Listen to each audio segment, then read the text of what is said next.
आमदारांचं नगरपालिकेच्या नगरपंचायतीच्या निवडणुकांमध्ये धन्यवाद अभिनंदन करतो. लाडक्या बहिणींचं अभिनंदन करतो.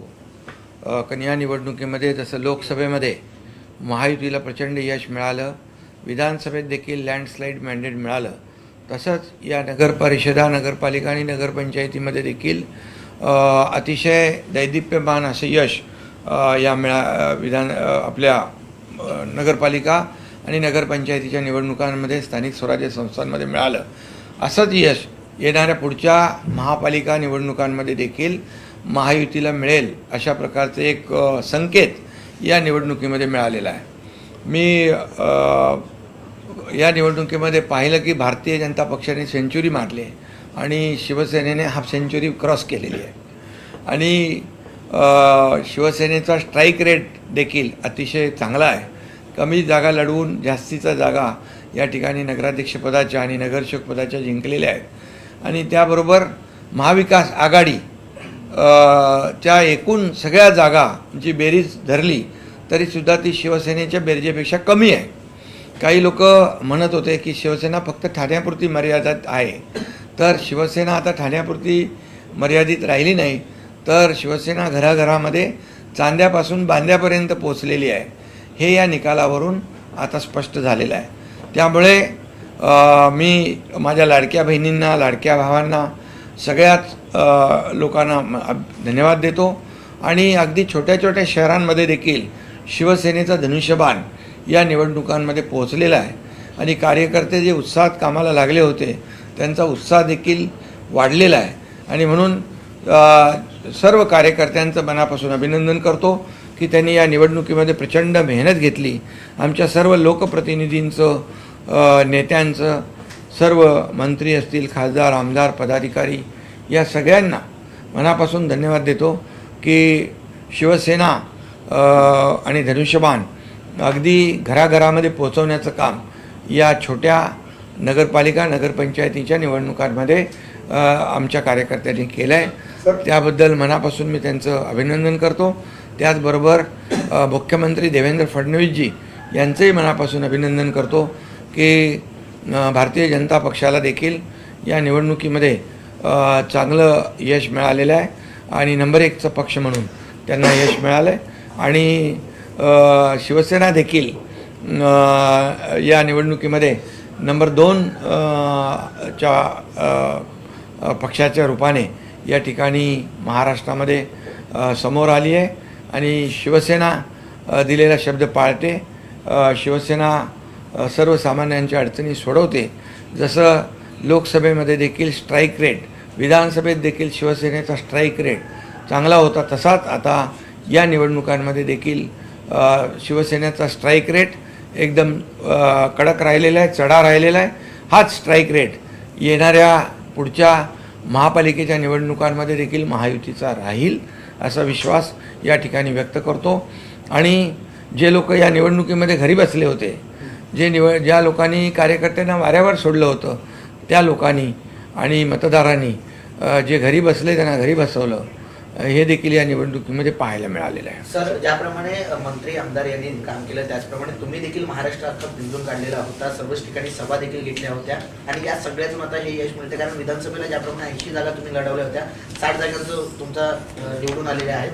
अशाच प्रकारचे स्ट्रॅटेजी जी आहे ती या नगरपालिकेच्या निवडणुकीत मनसरमध्ये आणि जे काही नवीन नगरपालिका आहे त्या ठिकाणी देखील नवीन चेहऱ्याने तुम्ही संधी दिली होती आणि त्यानंतर ते विजय झाले. काय सांगाल नवीन कार्यकर्त्यांना, काय सांगायचं? नाही, खरं प्रश्न आहे. म्हणजे भाषणात सांगितलं ही नेत्यांची निवडणूक नाही, कार्यकर्त्यांची निवडणूक आहे.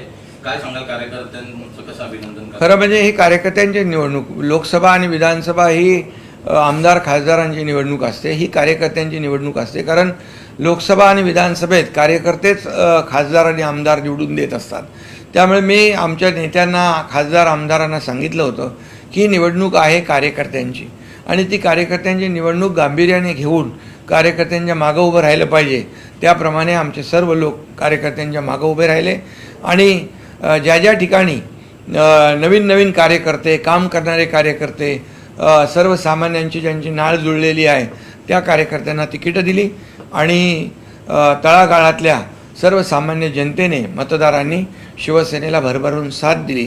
त्यामुळे सर्व मतदारांचं मी पुन्हा एकदा मनापासून अभिनंदन करतो आणि त्यांना धन्यवाद देतो. सर, पालघरमध्ये डहाणू आणि ज्या इतर काही नगरपालिका त्या ठिकाणी विजय मिळाला, पण ठाणे जिल्ह्यामध्ये अंबरनाथ आणि या ठिकाणी अजून सुद्धा वोटावरती मोजके एवढं अपयश आपल्याला आलेलं आहे. नाही, बघा, शेवटी महायुती जिंकणार कोण आहे? महायुती.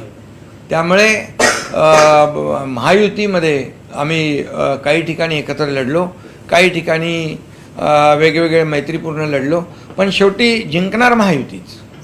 त्यामुळे आम्ही सुरुवातीला सांगितलं होतं महायुती 75%पेक्षा जास्तीचं यश मिळवेल आणि त्याहीपेक्षा जास्तीचं यश या निवडणुकामध्ये मिळालेलं आपण पाहतोय. हे खऱ्या अर्थाने कामाची पोचपावती आहे. गेल्या 2.5-3.5 वर्ष जे काम केलं, मी मुख्यमंत्री असताना जे काम केलं, देवेंद्रजी आता आमची टीम जी काम करते आहे, या सर्व कामाची पोचपावती या निवडणुकांमध्ये नक्कीच पाहायला मिळाली. शेवटी लोक कामाला पसंती देत असतात आणि विकासाला पसंती देत असतात. आमचा अजेंडा विकास आहे आणि म्हणून या निवडणुकीमध्ये आम्ही टीका टिप्पणी न करता विकासाचा अजेंडा, स्थानिक प्रश्न आणि स्थानिक ज्या काही मूलभूत सोयीसुविधा ज्या आवश्यक आहेत त्याच्यावर आम्ही भर दिला आणि त्यामुळेच हे दैदिप्यमान असं यश मिळालेलं आहे. सर, रायगडमध्ये देखील, कोकणात देखील मोठं यश आपल्याला मिळालेलं आहे. ठाकरे गटाचे विजयी उमेदवार अतुल चौगुले जे आहेत, विजयी उमेदवार झाल्यानंतर भरत गोगावले यांनी त्यांना मिठीवर शुभेच्छा दिलेल्या आहेत शिवसेनेमध्ये. ठीक आहे, ते शेवटी कसं आहे, एक कामाचा एक विश्वास असतो, कोण विकास करू शकतो आणि कोण त्या शहराचा सर्वांगीण कायापालट करू शकतो, कोण मूलभूत सोयीसुविधा देऊ शकतो, या विश्वासावरच लोक सोबत येत असतात. आणि म्हणून मी पुन्हा एकदा सांगेन की लोकांना काम करणारा नेता हवा असतो, घरी बसणारा नेता नको असतो. आणि त्यामुळे या निवडणुकीमध्ये जे चित्र आहे ते स्पष्ट आहे. ज्यांनी काम केलं, ज्यांनी लोकांच्या सोबत राहिले आणि जे फील्डवर ऑन फील्ड राहिले आणि सर्वसामान्य लोकांच्या सुखदुःखामध्ये धावून गेले, त्या सर्वांनी मतदान केलं. लाडक्या बहिणींनी भरभरून मतदान केलं आणि त्यामुळे हा विजय आम्हाला मिळालेला आहे. यश मिळालं. निलेश राणे यांनी कोकण हा बालेकिल्ला समजला जातो शिवसेनेचा आणि कोकणमध्ये ज्याप्रमाणे लोकसभेला यश मिळालं त्याचप्रमाणे नगरपालिकेला देखील मिळालेलं आहे. कोकणासोबतच महाराष्ट्रभर आता कोकण हा बालेकिल्ला शिवसेनेचा होता, आहे आणि राहणार आहे. हे सिद्ध या निवडणुकीत झालं आहे. आणि महाराष्ट्राच्या कानाकोपऱ्यामध्ये, अगदी संपूर्ण महाराष्ट्रामध्ये शिवसेनेचा धनुष्यबाण आणि शिवसेना पोचली आहे. आणि त्यामुळे शिवसेना फक्त आता कोणाचा समज असेल की ठाणा मुंबईपुरती शिवसेना आहे, तसं नाही आहे. शिवसेनेचे कार्यकर्ते घराघरात आहेत आणि शिवसेना नेहमी संकट काळामध्ये, आपत्ती जिथे शिवसेना, संकट तिथे शिवसेना, हे समीकरण गेल्या अनेक वर्षाचं आहे. आणि त्यामुळे या विजयामध्ये अतिशय चांगलं यश, पहिलीच नगर परिषद आणि नगरपंचायतची निवडणूक असताना एवढं मोठं यश शिवसेनेला मिळालेलं आहे. त्याबद्दल मी मतदारांना पुन्हा एकदा धन्यवाद देतो. ठाकरे गटाला कुठं अपयश आलेलं आहे, काँग्रेसला यश आलेलं आहे. शिवसेना नेहमीच म्हटलं जातं शिवसेना काँग्रेस कुठेतरी आता पूर्ण दुफळी निर्माण झालेली आहे. त्यांच्या सगळ्यांची बेरीज पकडली महाविकास आघाडीची, तरी एकट्या शिवसेनेची बेरीज त्यांच्यापेक्षा जास्त आहे. शिवसेना कोणाची हे मतदारांनी दाखवून दिलं पुन्हा एकदा. शिवसेना कुणाची हे मतदारांनी या निवडणुकीमध्ये दाखवलं. खरी शिवसेना कुणाची? शेवटी शिवसेना शिवसेनेची, शिवसैनिकांची आहे, या महाराष्ट्रातल्या जनतेची आहे. काही लोकांना ही आपली मक्तेदारी वाटत होती आणि काही लोक मालक आणि नोकर समजत होते. शिवसेना हे कार्यकर्त्यांचा पक्ष आहे, कार्यकर्त्यांचा सन्मान करणारा पक्ष आहे. आणि म्हणून इथं कुणी मालक नाही, कुणी नोकर नाही, इथं सर्व आम्ही कार्यकर्ते आहोत. आणि म्हणूनच या निवडणुकीमध्ये हे एवढं चांगलं यश मिळालेलं आहे. जनतेच्या न्यायालयामध्ये जनता दाखवून देईल अशा प्रकारची वक्तव्य देखील काही काळापूर्वी झाली होती. आता जनतेच्या न्यायालयामध्ये जनतेने दाखवून दिलं शिवसेना कुणाची आहे, खरी शिवसेना कुणाची आहे. आणि जनतेच्या न्यायालयात नेहमी काही लोक निवडणूक आयोगाला, कोर्टावर आरोप करत होते, सगळं करत होते आणि म्हणत होते की जनतेच्या न्यायालयामध्ये आम्हाला न्याय मिळेल. जनतेच्या न्यायालयाने न्याय दिलेला आहे, कौल दिलेला आहे. जनतेच्या कौल जे न्यायालयाने कौल दिला आहे, जनतेने कौल दिला आहे, त्याचं मी अभिनंदन करतो.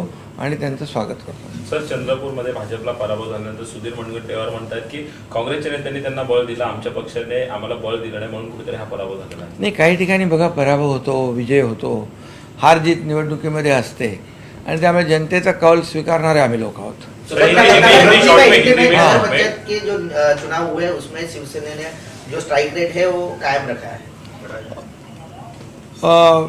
अभी चुनाव के नतीजे सामने आए हैं। इसमें शिवसेना का स्ट्राइक रेट जो है काफ़ी तगड़ा रहा है और जैसे लोकसभा में स्ट्राइक रेट था, विधानसभा में स्ट्राइक रेट था, वैसे ही ये स्थानीय जो चुनाव है नगर परिषद नगर पंचायत में शिवसेना ने बरकरार रखा है। लोगों ने शिवसेना का साथ दिया है और लाडली बहनों ने भी साथ दिया है, सब मतदाताओं ने साथ दिया है। शिवसेना कई लोग कहते थे कि शिवसेना सिर्फ ठाणे और मुंबई तक सीमित है, लेकिन अब चांदा से बांदा तक शिवसेना सभी घर घर में पहुंच गई है और शिवसेना को भारी जीत हासिल हुई है इस चुनाव में। इसके लिए मैं हमारी लाडली बहनों को और हमारे सभी मतदाताओं को बहुत बहुत धन्यवाद देता हूँ, उनका अभिनंदन करता हूँ। इसी के साथ मुख्यमंत्री देवेंद्र फडणवीस जी का भी अभिनंदन करता हूँ। उनका भी भारतीय जनता पार्टी को भी भारी बहुमत मिला है और उन्होंने सेंचुरी पार कर ली और शिवसेना ने हाफ सेंचुरी पार कर ली है और महाविकास आघाड़ी गठबंधन के सबके मिला के टोटल कुल मिलाएंगे तो भी शिवसेना के नगराध्यक्ष ज़्यादा चुनकर आए हैं। ये हमारे लिए खुशी की बात है। ये काम की ये विकास का एजेंडा जो हम लेकर गए, यहाँ कर स्थानीय जो प्रश्न है उसका एजेंडा लेकर हम गए, क्योंकि छोटे छोटे शहरों में भी शिवसेना धनुष्यबाण पहुँच गया और लोगों ने शिवसेना को जीत हासिल करके दी है। इसलिए लोग, जनता जो है ये काम को पसंद करती है, डेवलपमेंट को पसंद करती है, ये इसमें दिखाई पड़ा है और ये चित्र जो है ये महायुति के लिए काफ़ी अच्छा है। आगे आने वाले कॉरपोरेशन महापालिका के चुनाव में भी जैसे लोकसभा में स्ट्राइक रेट अच्छा रहा, विधानसभा में स्ट्राइक रेट अच्छा रहा, वैसे ये नगर परिषद नगर पंचायत में स्ट्राइक रेट अच्छा रहा, ऐसा ही स्ट्राइक रेट महायुति का आगे के महापालिका कॉरपोरेशन जिला परिषद चुनाव में भी रहेगा। बालासाहेब ठाकरे और आनंद हमारी शिवसेना है क्या? बालासाहेब ठाकरे और आनंद की बनाई हुई शिवसेना आगे बढ़ती जा रही है, आगे और लंबा पल्ला काटने वाली है। हाँ बिल्कुल, बालासाहेब ठाकरे जी और आनंद के साहब जी के जो आशीर्वाद है हमारे साथ है, क्योंकि विचारधारा से हम आगे बढ़ रहे हैं, एक विचारधारा को आगे लेके जा रहे हैं और डेवलपमेंट का एजेंडा आगे लेके जा रहे हैं। इसलिए हमारी जो आइडियोलॉजी है एक बालासाहेब ठाकरे जी की आइडियोलॉजी विचारधारा को आगे बढ़ाए, इसलिए उनको आज खुशी हुई होगी। वो अगर होते तो हमें शाबाशी भी देते, तो ताकि इतने सालों में इतनी बड़ी जीत जो है ये शिवसेना को हासिल हुई है इस चुनाव में। सर, जिस प्रकार से उद्धव ठाकरे कह रहे हैं कि शिवसेना हमारी है, क्या इस चुनाव के बाद सच में पता चला है कि शिवसेना किसकी है? शिवसेना जनता ने तय कर लिया है, जनता ने उस पर मोहर लगाई है कि कुल मिलाकर महाविकास आघाड़ी के सभी लोगों के आंकड़े हम देखें तो उससे ज़्यादा आंकड़े सिर्फ शिवसेना के हैं, नंबर शिवसेना के हैं। इसलिए जनता ने उस पर मोहर लगा दी है कि शिवसेना किसकी है, शिवसेना जनता की है। इसमें कोई मालिक नौकर नहीं है। कुछ लोग मालिक समझते हैं, कार्यकर्ताओं को नौकर समझते हैं, गुलाम समझते हैं। ये बात जो है अभी लोगों ने साबित कर दी है कि शिवसेना सिर्फ मुंबई थाने नहीं, चांदा से बांदा तक हर घर में शिवसेना पहुंच गई है और ये इस चुनाव में साबित हुआ है। या निकालामुळे 29 महापालिका आणि जिल्हा परिषदेच्या निवडणुका होऊ घातल्या, कार्यकर्त्यांचा उत्साह आहे, हा उत्साह कायम राहील, कशा मुंबईमध्ये देखील प्रकारचं महापालिका हा स्ट्राइक रेट लोकसभा विधानसभा नगर परिषदांचा हा स्ट्राइक रेट महायुतीचा या पुढच्या निवडणुकांमध्ये देखील राहील। महायुती प्रचंड बहुमताने जिंकेल। ये तो अभी झांकी दिखाई है और पिक्चर अभी बाकी है। ये क्या बोलते हैं इसको, एक ट्रेलर है क्या, और पिक्चर अभी बाकी है। ठाकरे बंधू पण एकत्र येतात का वाटतं? तुम्ही म्हणता की तुमचा आकडा जो आहे तो देखील एकत्र येऊन पार पडू शकले नाही का वाटतं? येणाऱ्या काळात त्यांनी आता मोठ्या आकडेवारी समोर घेऊन उमेदवारी देणार त्यांना? ये जनता है, सब जानती है, काम करने वाले के पीछे साथ में जनता रहती है। और इसलिए मैं इतना ही कहूँगा कि लोकसभा में हमारे आदरणीय प्रधानमंत्री नरेंद्र मोदी जी देश को आगे बढ़ाने का काम कर रहे हैं, देश को आर्थिक महासत्ता की ओर ले जा रहे हैं। वैसे ही हमारे राज्य में हमारे महायुति की सरकार है, महायुति का भी इस देश के विकास में योगदान बड़ा है। और इसीलिए हमारा एजेंडा साफ है, डेवलपमेंट और डेवलपमेंट। हम सिर्फ राजनीति नहीं करते, ये राजनीति करने वालों को एक बहुत बड़ी सबक जनता ने इस चुनाव में दी हुई है। इसमें से उन्होंने आत्मपरीक्षण और आत्मचिंतन करना सर, चाहिए। ज्याप्रमाणे एकनाथ शिंदे हे संपूर्ण महाराष्ट्र करत होते त्यावेळेस दोन्ही ठाकरे बंधू बैठकांचं सत्र सुरू होतं, जनतेमध्ये गेले नाहीत म्हणून हा जनतेला वाऱ्यावर, कार्यकर्त्यांना वाऱ्यावर सोडल्यानंतर आणि घरी बसल्यानंतर जनता देखील त्यांना वाऱ्यावर सोडते। सर, ठाकरे बंधूंचं मुंबईतल्या मुस्लिम मतदारांकडे देखील लक्ष देण्याचं दिसून येते। ठीक आहे, आता पुढचा विकासाचं मॉडेल कसं असणार आहे सर? येणाऱ्या काळात लोक अजून विकासाच्या मुद्द्यावर आहेत. पुढचा विकासाचं मॉडेल विकास हे मॉडेल, विकासाचंच मॉडेल जिंकलंय ना। आज जे आम्ही निवडणुकांमध्ये जिंकलोय ते कामाच्या बलबुत्यावर काम केलंय आणि म्हणून कामातला लोकांनी पोचपावती दिलेली आहे जनतेने। एक मिनिट माहिती